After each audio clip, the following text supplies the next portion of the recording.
अब हम बात सीधी थी पर कविता का दूसरा पद्यांश पढ़ेंगे।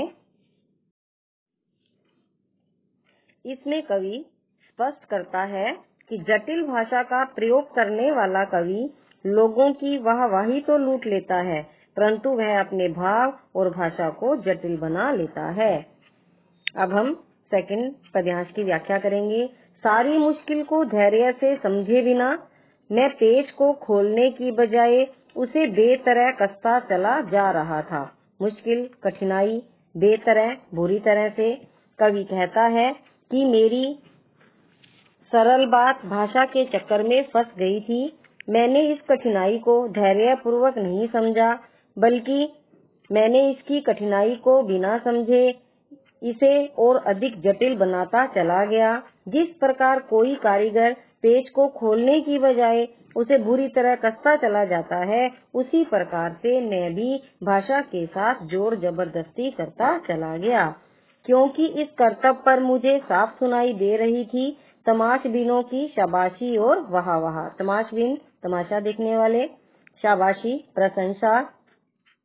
कवि कहते हैं कि मेरी इस बेवकूफी पर वाही वाही करने वाले लोग भी बहुत अधिक थे। वे मुझे बार बार शाबाशी दे रहे थे। इसका दुष्परिणाम यह हुआ कि मेरी कविता के भाव और भाषा दोनों ही जटिल बनते चले गए और जो मेरे मन की बात थी वह स्पष्ट ही नहीं हो पाई। अब हम इस पद्यांश की विशेष करेंगे। पहला पॉइंट है, कवि धैर्य पूर्वक सरलता से काम करने की सलाह दे रहा है। वाह वाह में पुनरुक्ति प्रकाश अलंकार है।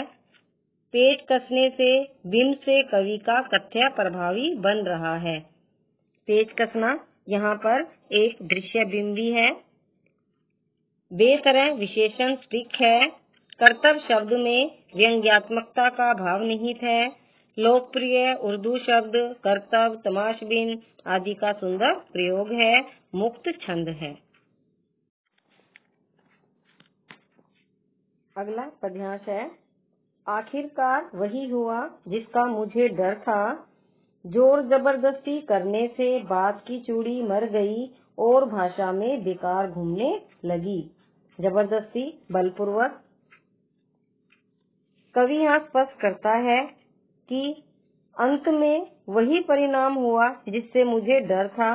भाषा को तोड़ने से, मरोड़ने से, जटिल बनाने से कविता की जो भावाभिव्यक्ति का प्रभाव था वह नष्ट हो गया। कवि यहाँ कहते हैं कि अंत में वही हुआ जिसका मुझे बहुत डर था। जिस प्रकार पेट के साथ जोर जबरदस्ती करने से उसकी चूड़ियाँ समाप्त हो जाती हैं और पेट बेकार हो जाता है, उसी प्रकार मैंने अपनी भाषा के साथ जोर जबरदस्ती की, जो मेरी बात का प्रभाव समाप्त हो गया और वो अर्थहीन हो गई और मात्र शब्दों का जाल बनकर रह गई। हार कर मैंने उसे कील की तरह उसी जगह ठोक दिया। जिस प्रकार पेच की चूड़ियां समाप्त हो जाने के बाद उसे कील की भांति दीवार पर ही ठोक दिया जाता है। ऊपर से ही ठीक ठाक, पर अंदर से न तो उसमें कसाव था न ताकत थी। ठीक ठाक, सुंदर व आकर्षक, कसाव, कसावट, ताकत, शक्ति।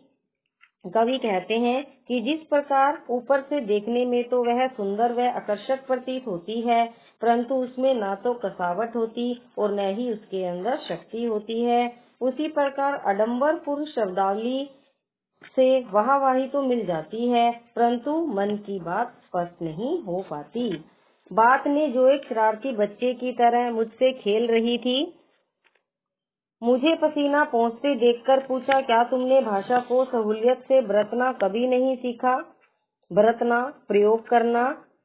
कवि कहते हैं कि जब मैं अपनी बात को जो स्पष्ट नहीं कर पाया, तो वह एक शरारती बच्चे की भांति मुझसे खेलने वाली जो बात है, उसने पसीना पोंछते हुए देखकर मुझसे पूछा कि क्या मैंने भाषा को सहजता से व्यवहार में लाना नहीं सीखा है। कवि सोचता है कि मैं शब्द जाल में क्यों फंस गया, मैं अपनी सीधी सी बात को क्यों उलझाता चला गया, जबकि वह सीधी सरल भाषा में अपनी बात को स्पष्ट कर सकता था। अब हम इस पद्यांश का काव्य सौंदर्य करेंगे। इस पद्यांश का विशेष है, कवि ने कविताओं की आडंबरपूर्ण भाषा पर व्यंग किया है, बात का मानवीकरण किया है, कील की तरह, शरारती बच्चों की तरह उपमा अलंकार है, जोर जबरदस्ती, पसीना पोंछने में अनुप्रास, बात की चूड़ी में रूपक अलंकार है, कील की तरह ठोकना भाषा को जबरदस्ती जटिल बनाने का परिचायक है, मुख छंद कविता है। इस काव्यांश में खड़ी बोली का प्रयोग हुआ है।